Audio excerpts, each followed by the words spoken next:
अस्सलाम वालेकुम।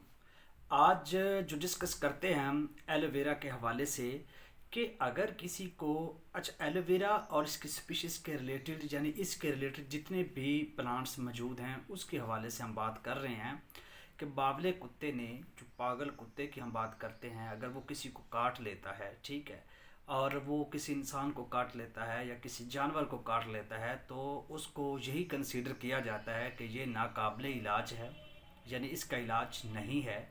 तो अब ये काम करे, एलोवेरा मिल जाए या एलोवेरा के रिलेटेड जो प्लांट्स हैं जितनी भी स्पीशीज़ की आपको नज़र आएँ उसको ले लें और उसको बंदे को या उस इंसान को जो वो खिलाना शुरू कर दें। जैसे जैसे खिलाते जाओगे उसकी वो जो झाग है, वो जो बावलापन है वो ख़त्म होता जाएगा। जब वो उसको कड़वा लगना शुरू हो जाए, जब वो ख़त्म हो जाए, तो आप उसकी झाग ख़त्म हो जाए मुंह से आना, कोई जानवर है या इंसान है कोई भी है, तो उसको रोक दें। ये एक वाहिद तरीका है जिसके ज़रिए आप बावलेपन का जो है वो इलाज कर सकते हैं। मैंने सोचा आप लोग के साथ इसका एक इलाज और भी है, वो भी मैं यहीं पे डिस्कस कर देता हूँ।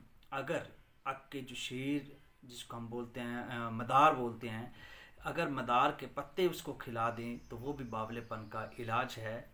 खाने से कुछ नहीं होता, लेकिन याद रहे कि उस बंदे को खिलाने चाहिए, उस जानवर को खिलाने चाहिए जो शिकार हो चुका हो।